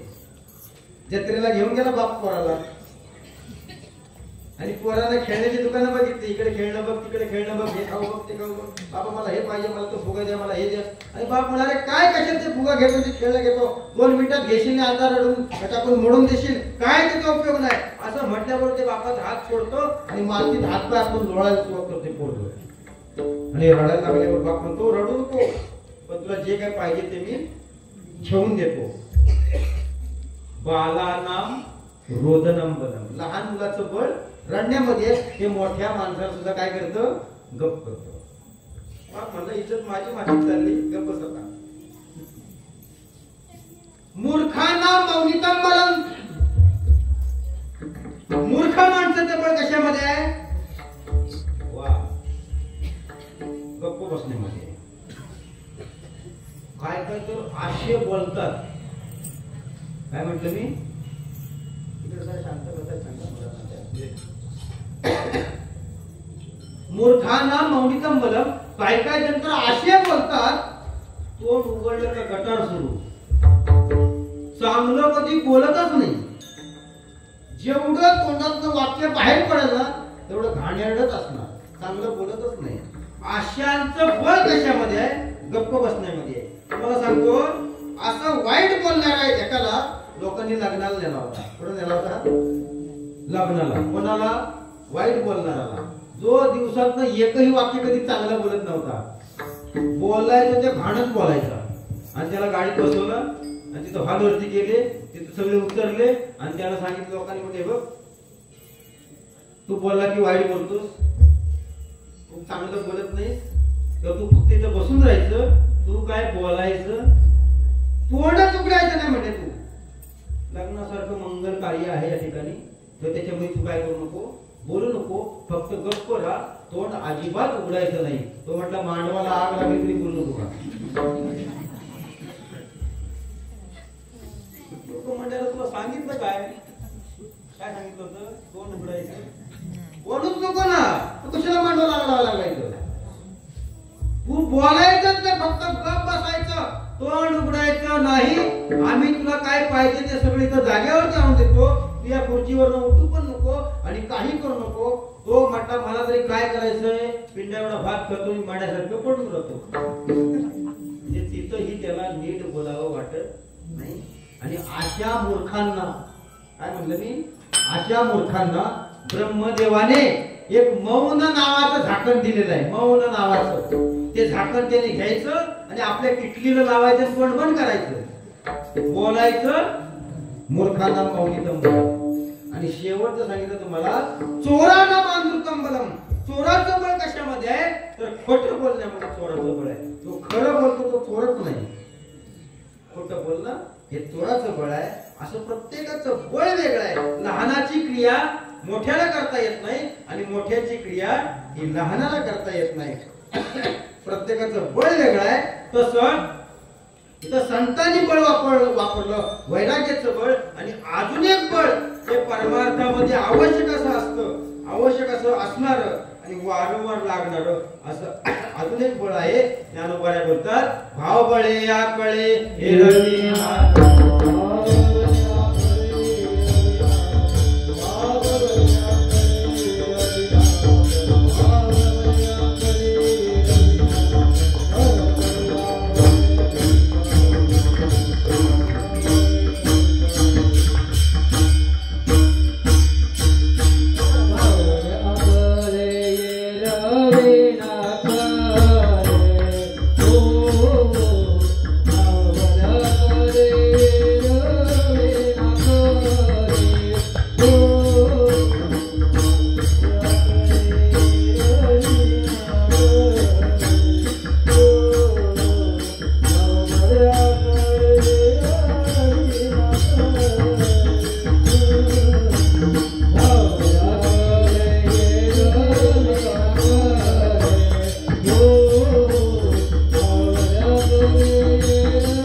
त्यांनी 11:15 सांगितलं, मी 11:15 संपवतो.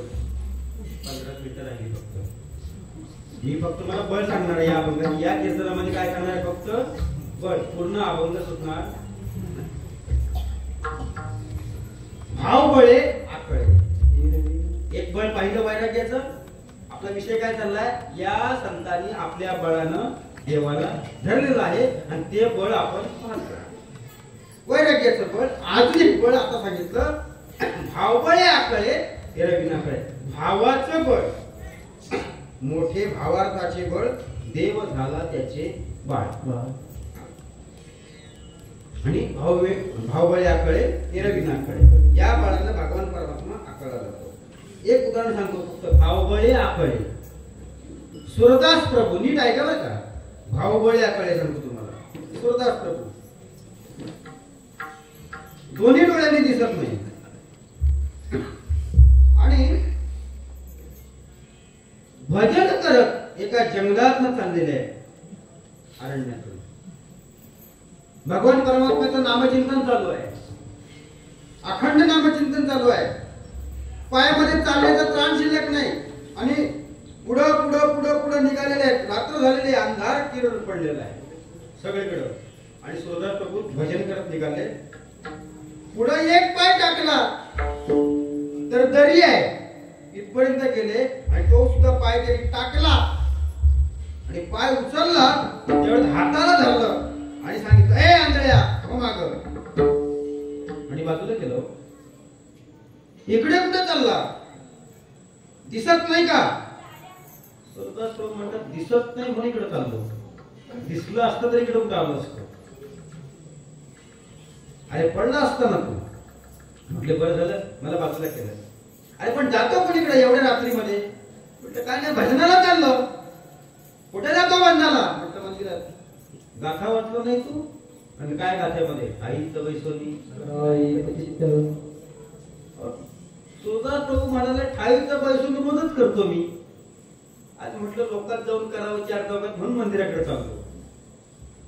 बरं झालं तू भेटला. आता एक काम कर, मला जरा मंदिरापर्यंत नेऊन सोड. आणि सुरदास प्रभूने हात धरला आणि दोघे जण मंदिराकडे निघाले. आणि जाता जाता सुरदास प्रभूंच्या लक्षात आलं हाताचा स्पर्श झाला. कसला स्पर्श झाला? हाताचा स्पर्श झाला. आणि सुरदास प्रभू म्हणतात की हा स्पर्श माणसाचा नाही. काय म्हणाले? हा स्पर्श माणसाचा नाही. हा नक्की कोण असला पाहिजे? देव असला. हाताच्या स्पर्शानेच त्यांनी ओळखलं की हा देव आहे. सुरदास प्रभू म्हणतात, अरे मी आंधळा आहे, एवढ्या रात्री मला काही काही दिसत नाही, मी वाट चुकत चुकत इकडे आलो, पण तू एवढा लहान आणि एवढ्या रात्रीच्या घनदाट अरण्यामध्ये तू काय करतो? देवाला वाटलं आता माझी चोरी होते, उघड होते का काय. तो म्हणाला सगळ्या गायी आल्या, एक गाय त्यातली चुकली, तिला पाच पाच म्हटलं मी इकडे आलो म्हणून तुमची भेट झाली. बरं ठीक आहे म्हणला. आणि दोघं जण बोलत बोलत बोलत मंदिराजवळ गेले. आणि मंदिराजवळ गेल्यानंतर देवाने सांगितलं, हे बघा आलंय तुमचं मंदिर, आता तुम्ही इथं भजनाला जा. आणि त्या वेळेला सुरदास प्रभू देवाला बोलतात, अरे सहजासहजी कुणाला तू सापडत नाही आणि आज अनाथ आहे असे तू माझ्या हातामध्ये सापडलाय, आता तुला मी सोडतो का? आता मी तुला सोडतो? गमत काय झाली ती सांगू का तुम्हाला? सुरदास प्रभूंनी देवाच्या हाताला धरलं होतं. कुणी धरलं होतं?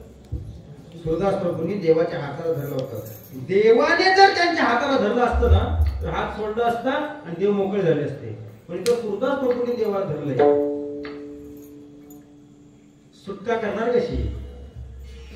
सुरदास प्रभूंनी धरले ना, नाही सोडता येणार. आता मी तुला सोडतो का असं म्हणाले. आणि देवाची पण पंचायत झाली. आणि देवाने काय केलं? सुरदास प्रभूंचा एक बेसावध क्षण बघितला. यांचं लक्ष नाही, असा बेसावध क्षण सुरदास प्रभूंचा बघितला. आणि हाताला असा हिसका मारला आणि देव असे लांब जाऊन उभे राहिले आणि हसतात. घेतलं का नाही तुझ्या हातात हात सोडवून? सुरदास प्रभू शांत, काहीच बोलत नाही. तो काही नाही बोलत, फक्त शांत होतात. आणि सुरदास प्रभू म्हणतात, अरे गतीर भरता प्रभू साक्षी निवास शरण सुरुत प्रभव प्रलय स्थानम निधानम दिजभवे म्या बोलविल्या वेद बोले म्या चालविल्या सुनी चाले. अरे जगाला ताकद पुरवणारा तू भगवान परमात्मा एका आंधळ्याच्या हातात हात सोडून घेतलास म्हणजे मोठा पुरुषार्थ साधलास. काय हस्तमुक्षित त्वयातोसी बलात् कृष्ण किंमत भूकम. मला हे बोलतो सांगायचं, बलात् कृष्ण किंमत भूकम. अरे बळाने तू तुझा हात सोडून घेतलास, पण तुला एक सांगतो, हृदयात गती निर्याती पौरुषाम गणयामी ते. मी तुला माझ्या हृदयात ठेवले ना, इथून जाऊन दाखव, तुला नावाचा देव समजेल. जाईल इथून? जाईल का? त्याची जरी इच्छा असते ना देवाची, तरी तो इथून जाऊ शकत नाही. याला म्हणतात देवती ही बळे धरीला काय असते. आलं लक्षात? एका वाक्यात कीर्तन असं इथं ठेवलंय त्या संतांनी ना, देवाची जरी इच्छा असली तरी देव इथून बाहेर पडू शकत नाही. याला म्हणतात देवती ही बळे. माझ्या मारुतीरायाने ठेवला नाही तर ठेवला की नाही? सुरदास प्रभूंनी ठेवला ना, चोखोबा यांनी ठेवला की नाही? सावकार माळ्यांनी ठेवला की नाही? अशांचं कर्तृत्व तुकोबा या अभंगामधून गाथेबोध करतात. देवती ही बळे धरीला काय. काय त्यांचं कर्तृत्व? हे सोपं कर्तृत्व नाही. आपण कीर्तनच करतो तरी आपलं मन राहत नाही. इथं राहतं का? दरवाजा उघडा आहे का? गाडी कोण नेली का? चप्पल कोण नेले? इकडे लक्ष असतं आपलं. आपण देव कुठे इथे ठेवणार नाही, आपलं लक्ष कुठंच. सुरदास प्रभूंनी ठेवायचं भगवान परमात्म्याला. आणि असं कर्तृत्व ज्या संतांचं, त्या संतांचं वर्णन तुकोबा करताना बोलतात की देवती ही बळे धरीला साय असे. मग काय केलं त्यांनी? करोनिया नाश उपाधीचा नाश केला. 5 मिनिटं फक्त शिल्लक आहे. उपाधीचा नाश केला. काय म्हणजे का? आता सगळ्यांना उपाधी आवडते. काय आवडतो? उपाधी म्हणजे काय? तिथून सुरुवात होईल तुमची. उपाधी आता आवडते सगळ्यांना. उपाधी म्हणजे काय? माझ्या नावाच्या अगोदर काहीतरी असावं. असावं की नाही? कोकण रत्न काय असावं? एखादं कोकण रत्न असावं, एखादं विदर्भ रत्न असावं, एखादं राष्ट्रीय कीर्तनकार असावं, एखादं आंतरराष्ट्रीय कीर्तनकार असावं. असं वाटतं माझ्या नावापुढे काहीतरी असावं. हे असं वाटतं ना, त्याला काय म्हणतात? आणि ह्या जीवनाच्या घात करणाऱ्या गोष्टी आहेत. लक्षात. जीवनाचं घात करणाऱ्या गोष्टी त्या उपयोगाच्या नाही. त्या काय उपाधी करायचे? तुकोबर स्पष्ट बोलतात, करून या नाश उपाधीचा आम्ही नाश केला. आणि आता हे लोकांना आवडतं. मला हे म्हणावं, मला ते म्हणावं, मला असं व्हावं, माझं तसं व्हावं, माझे भरपूर शिष्य असावेत, मी एखाद्या मठाचा मठाधिपती व्हावा असं वाटतं. एखादा मठाधिपती व्हावा, एखाद्या गादीवरती बसावा, एखादा मालक व्हावा कुठला तरी, असं वाटतं की नाही? का सगळ्यांना वाटतं. पण हे घात करणार आहे सगळं, काही उपयोगाचं नाही. अरे नामचिंतन करा, परमार्थ करा, भगवान परम नामचिंतन करा, की उपयोगाला येणार आहे. हे मठ आणि मठाधिपती, या गाड्या घोडे काही उपयोगाचं नाही कुणाच्या. हे सगळं इथंच राहणार आहे. काहीही आपल्यासोबत येणार नाही. काय येतं आपल्यासोबत? येतं काय? 5 मिनिटं घेऊ ना, 5 मिनिटं घेतो, फक्त माफ करून घेतो. आपल्यासोबत येतं काय? काय येतं सांगा ना मला. आपल्यासोबत प्रपंचातलं काही येत नाही, तुमच्या जवळपासचं काही येत नाही. आपल्या सोबत फक्त एकच गोष्ट येते, आयुष्यभर माणसाने चांगलं पुण्यकर्म केले ना तेवढंच आपल्या सोबत येतं.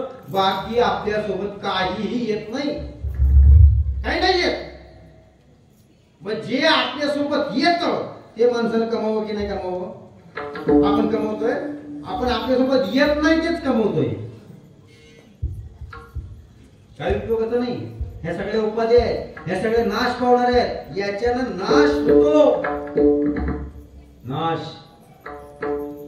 रामप्रभूंचं राज्य चालू होतं आणि रामप्रभूंचं राज्य चालू असताना एक दिवशी न्याय देण्याचं काम रामप्रभू करत होते आणि सगळी माणसं संपली. रामप्रभूंनी लक्ष्मणाला विचारलं, लक्ष्मणा बघ बाहेर जर कोणी आहे का? लक्ष्मण गेला, बघितलं तर बाहेर कुत्र उभं होतो. रस्ते बाहेर, दरवाजा बाहेर कुत्र उभं होतं. प्रभूला सांगितलं बाहेर कुत्र उभं आहे. प्रभू म्हणाले बोलाव त्याला. कुत्र आतमध्ये आलं आणि त्या कुत्र्याला विचारलं, काय रे बाबा तुझी तक्रार काय आहे? त्या कुत्र्याने सांगितलं, प्रभू एका संन्याशानं माझ्या पाठीमध्ये काठी मारली, तुम्ही त्या संन्याशाला शिक्षा करा. कुत्र बोललं. आता बरीच कुत्री बोलतात. कुत्र बोललं, प्रभू त्या संन्याशानं माझ्या पाठीमध्ये काठी मारली, त्याला शिक्षा करा. प्रभू म्हणाले तुझं एकट्याचं ऐकून मी शिक्षा करणार, मला त्या संन्याशाची पण बाजू ऐकावी लागेल. बरोबर आहे, बोलवा संन्याशाला. संन्याशाला बोलावलं. संन्याशाला, काय बाबा तू याच्या पाठीमध्ये काठी मारली? म्हणाला हो मी याच्या पाठीमध्ये काठी मारली. का मारली? त्यांनी सांगितलं आम्ही संन्याशी आहोत, भिक्षा मागणं हे आमचा धर्म आहे. मी 4 घरामध्ये भिक्षा मागून आणि 2 दिवसांनी मला भाजी भाकरी मिळाली होती. मला पण बरं वाटतं, तुम्हाला पण भूक लागली होती, म्हणून मी एका नदीच्या किनाऱ्यावरती गेलो, तिथे भाजी भाकरीचं गाठोडं ठेवलं आणि हात धुण्याकरता नदीमध्ये गेलो. हात धुत असताना पाठीमागून हा कुत्रा आला, त्याने त्या भाकरीला तोंड लावलं, ती भाकरी पळवली. मला याचा राग आला म्हणून मी काठी घेतली आणि कुत्र्याला मारली. संन्याशाने सांगून टाकलं. प्रभूंनी दोघांचीही बाजू ऐकली आणि प्रभूनं निर्णय दिला आणि सांगितलं कुत्र्याची बाजू सत्याची आहे आणि संन्याशाची बाजू चुकीची आहे. सगळे म्हणाले असं कसं काय? अहो त्याला त्याची भाकरी पळवली म्हणून त्याला कुत्र्याच्या पाठीमध्ये काठी मारली आणि तुम्ही संन्याशाला चुकीचं ठरवताय आणि कुत्र्याची बाजू बरोबर सांगताय. प्रभू म्हणले हो कुत्र्याची बाजू बरोबर आहे, संन्याशाची बाजू चुकीची आहे. म्हणाले कशी काय? त्यांनी विचारलं तू संन्याशी आहे ना? म्हणले हो. मग संन्याशी जर तू आहे तर त्या कुत्र्यानं भाकरी पळवल्यानंतर तुझ्या अंतःकरणामध्ये राग निर्माण झाला, ही सर्वात मोठी कोणाची चूक आहे? संन्याशाची व्याख्या ज्ञानोबाने सांगतात ना, मी ऐसी माझी आठवण विसरले दयाचे अंतःकरण पार्था तो संन्याशी जाणला. हे मीपणा हा जो विसरला ना त्याला कोण म्हणतात? संदेशा मी पण अंतःकरणातला गेलाय, तो संन्यासी, तो साधू. ह्या उपाध्या पाहिल्या काय करायला पाहिजे, सगळं घालून टाकायला पाहिजे, उपाधीचा नाश केला पाहिजे. तुकाराम महाराज म्हणतात या संतांनी उपाधीचा नाश केला. मला भरपूर बोलायचं होतं चिंतनातून, पण आता माझी वेळ पूर्ण संपली, नाही मला बोलता येत तेवढं. उपाधीचा नाश केला आणि ह्या उपाध्या जीवनाचं घाट करणारे आहेत, म्हणून त्यांनी उपाधीचा नाश केला. आणि पूर्व पक्षी धातू धिक्कारिले जन, याच्यावरती एक वेगळं चिंतन मांडता येईल, पण वेळेच्या मर्यादेमध्ये मला ते नाही मांडता येणार. विठोबा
उपाधीचा पूर्व पक्षी धिक्कारिले जन, स्वये जनार्दन त्याची झाले तुका म्हणे असे, नचले तत्तडी अनुभवे गोडी, येईल पूर्व पक्षी धातू धिक्कारिले जन, स्वये जनार्दन त्याची झाले